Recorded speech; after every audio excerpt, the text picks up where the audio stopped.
बिस्मिल्लाहिर्रहमानिर्रहीम। अस्सलाम वालेकुम दोस्तों, वेलकम टू माय चैनल। दोस्तों, आज हम कम्प्लेक्स नंबर के बारे में पढ़ेंगे। तो सबसे पहले हम कम्प्लेक्स नंबर की स्ट्रक्चर के बारे में देखना है हमने कि कम्प्लेक्स नंबर का स्ट्रक्चर कैसा है। फिर उसी स्ट्रक्चर को देख के हमने उसका डेफिनीशन बनाना है और फिर लास्ट में जाके हमने ये देखना है कि कम्प्लेक्स नंबर हम कब यूज़ करते हैं, यानी वो कौन से कंडीशन है कि वो आ जाए तब हम कम्प्लेक्स नंबर को यूज़ कर सकते हैं। तो दोस्तों, सबसे पहले स्ट्रक्चर ऑफ कम्प्लेक्स नंबर। तो जैसे कि आपको नज़र आ रहा है कि a प्लस बी अयोटा, यानी कम्प्लेक्स नंबर का स्ट्रक्चर कुछ इस तरह का होता है कि a प्लस बी अयोटा, यहीं पे a और b रियल नंबर सेट को बिलोंग करेंगे, यानी इसकी जो वैल्यू होगी वो रियल नंबर सेट से होगी। अब रियल नंबर सेट आप जानते हैं कि real number set rational numbers और इर्रेशनल नंबर्स की कम्बिनेशन से बनती है। अब रेशनल नंबर्स क्या है और इर्रेशनल नंबर क्या है तो वो आप जानते हैं। अगर नहीं भी जानते तो इंशाल्लाह रेशनल और इर्रेशनल नंबर पर भी एक वीडियो बनाऊंगा, तो वो आप देख के आपको पता चल जाएगा कि रेशनल नंबर क्या है और इर्रेशनल नंबर क्या है। और यहीं पे जो आई आपको नज़र आ रहा है, तो आई से मुराद ये एक ग्रीक वर्ड है, ग्रीक लेटर है, और इसको हम रीड करते हैं आयोटा, यानी इस आई को हम आयोटा बोलते हैं। और ये एक ग्रीक लेटर है, ग्रीक वर्ड है। और इस आयोटा की जो वैल्यू है, the value of i is equal to -1 square root और अंडर रूट। अगर हम दोनों साइडों पे स्क्वायर ले ले, ठीक है, तो एक साइड पे हमें मिल जाएगा आई स्क्वायर इज़ इक्वल टू, और यहीं पे ये स्क्वायर रूट और 2 आपस में कैंसिल होके ये इस साइड पे हमारे पास -1 बच जाएगा। तो इसका मतलब ये है कि आई स्क्वायर इज़ इक्वल टू -1 आ जाएगा। ठीक है दोस्तों, तो आगे चलते हैं। अब डिफिनीशन ऑफ कॉम्प्लेक्स नंबर हमने कैसे डिफाइन करना है।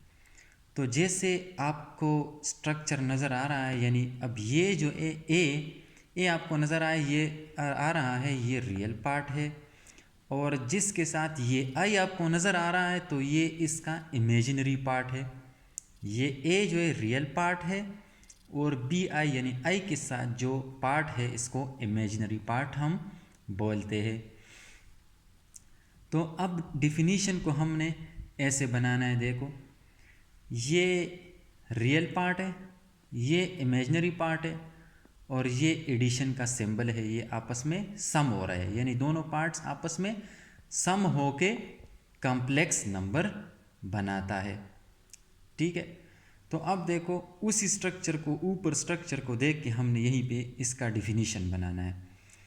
The sum of real part and imaginary part is called complex number.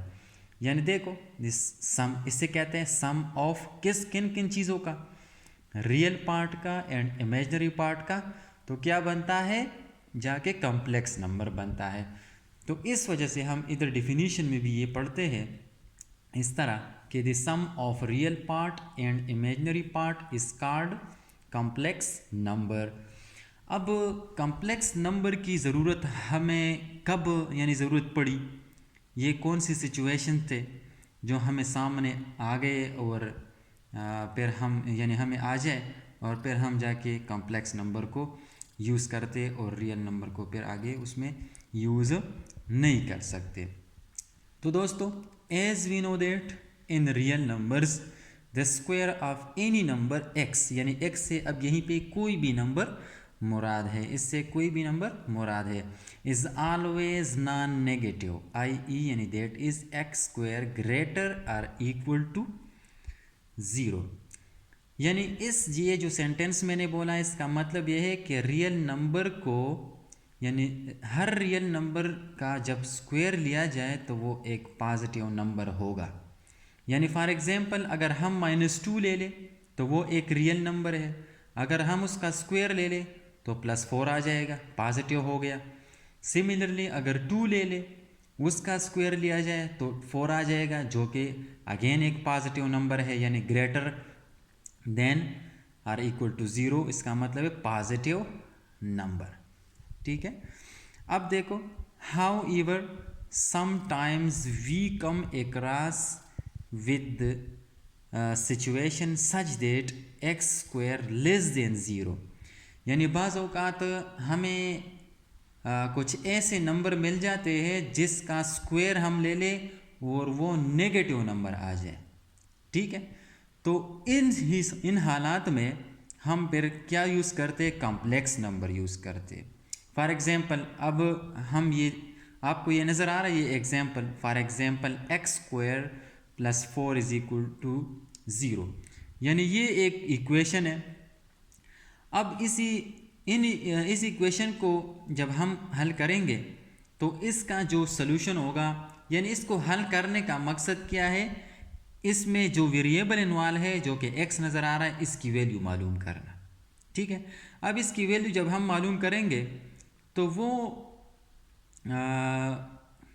Real number को बिलोंग नहीं करेगा, यानी इसका सलूशन रियल नंबर सेट में नहीं है, बल्कि कौन सी सेट में है, कॉम्प्लेक्स सेट में है।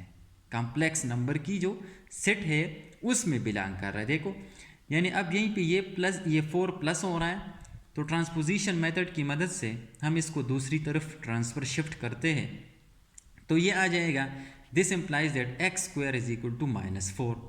अब इसको हमने हल करना है, हमने हल करने का मकसद हमारा ये है कि x की वैल्यू मालूम करना है, एक्स स्क्वायर की वैल्यू नहीं, x की वैल्यू मालूम करनी। तो अब हमने x की वैल्यू मालूम करने के लिए हम क्या करेंगे, दोनों साइडों पे स्क्वायर रूट लेंगे, यानी taking square root both sides, यानी इस साइड पे भी और इस साइड पे भी। तो जब हम यहीं पे स्क्वायर रूट लेंगे तो इस साइड पे ये देखो, दोनों साइडों पे हमने स्क्वायर रूट का सिंबल लिया है इस तरह, और फिर इस साइड पे हमारे पास सिर्फ x बचा, और इस साइड पे हम इसको स्प्लिट करके ऐसे लिख सकते हैं, यानी -1 और 4 को मल्टीप्लाई करने से हमारे पास वापस -4 आ जाएगा। अब ये देखो, ये स्क्वायर रूट की प्रॉपर्टी है ना कि जब दो नंबर्स, दो क्वांटिटीज़ आपस में मल्टीप्लिकेशन में हो तो हम उसको स्प्लिट करके ऐसे लिख सकते हैं, यानी -1 के ऊपर भी स्क्वायर रूट लिख सकते हैं और 4 के ऊपर अलग से स्क्वायर रूट लिख सकते हैं। तो जैसा कि मैंने स्टार्ट में आपको आयोटा की डिफिनीशन मैंने आपके साथ करवा दी है कि आयोटा क्या बला है, क्या चीज़ है। तो ये एक ग्रीक लेटर है जिसकी वैल्यू -1 अंडर रूट है। तो अब यहीं पे हम इस वजह से वही आयोटा यूज़ करेंगे। देखो, ये -1 अंडर रूट या स्क्वायर रूट की बजाय मैंने आयोटा लिखा। अब ये जहन में रखो, जिन नंबर की या जिन नंबरों की हम स्क्वायर रूट लेंगे, फॉर एग्जांपल यहीं पे हम 4 की स्क्वायर रूट लेते हैं, तो उसका स्क्वायर रूट एक पॉजिटिव में होगा और दूसरा नेगेटिव में। ये क्यों होता है इसके मैं बताता हूँ। यानी अगर हम +2 का स्क्वायर ले लें तो वापस 4 आता है। ठीक है, अब यहीं पे अगर हम -2 का भी स्क्वायर ले लें तो वापस +4 ही आएगा। तो इस वजह से यानी जब जिस नंबरों का हम स्क्वायर रूट ले लें तो वो एक पॉजिटिव में होगा और दूसरा नेगेटिव में होगा। ठीक है, तो सिमिलरली ये आयोटा और ये +2 ये दोनों मल्टीप्लिकेशन में है। तो ये दोनों जब हम मल्टीप्लिकेशन में इसको हम फिर ये जब मल्टीप्लिकेशन दरमियान में होगा तो फिर हम इन दोनों टर्म को हम ऐसे लिख सकते हैं, यानी x is equal to +-2 iota. ठीक है, तो अब देखो x की वैल्यू तो हमने मालूम कर दी है, मगर ये जो x की वैल्यू है ये रियल नंबर नहीं है, बल्कि इसके साथ ये i नज़र आ रहा है। ठीक है, तो ये x की वैल्यू जो हमने मालूम की है ये रियल नंबर सेट में बिलोंग नहीं कर गया, बल्कि यानी इसकी जो वैल्यू मालूम हो गई ये रियल नंबर नहीं है बल्कि कॉम्प्लेक्स नंबर है।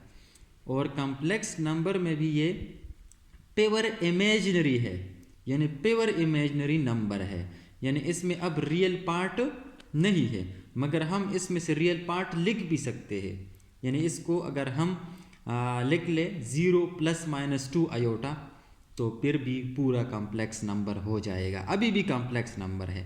मगर अगर ज़ीरो भी हम लिख ले तो उसका पूरा स्ट्रक्चर, जैसे कि मैंने ऊपर लिखा है कि a प्लस बी आयोटा, तो उसी शेप का नंबर आपको मिल जाएगा। तो दोस्तों आज के लिए ये काफ़ी है, यानी कॉम्प्लेक्स नंबर के बारे में कुछ इन्फॉर्मेशन थी जो मैंने आपको बता दिया है। तो दोस्तों अगर ये वीडियो आपको पसंद आई है और कोई नॉलेज आपने गेन किया है इसी वीडियो से, तो प्लीज़ मेरे चैनल को सब्सक्राइब करें, लाइक भी करें, कमेंट भी करें। और कमेंट इस तरह करें कि अगर इसमें आपको कोई समझ ना आई हो तो कमेंट में आप बता सकते हैं। और इसके अलावा कोई और ऐसा क्वेश्चन डिफ़िकल्टीज़ है आपके उसी क्वेश्चन में, तो प्लीज़ कमेंट में आप बोल सकते हैं और क्वेश्चन कर सकते हैं। तो उसके लिहाज से मैं इंशाल्लाह आपको वीडियो बना के दूंगा। तो इसी तरह की वीडियो देखने के लिए दोस्तों प्लीज़ मेरे चैनल को सब्सक्राइब करें। अस्सलाम वालेकुम।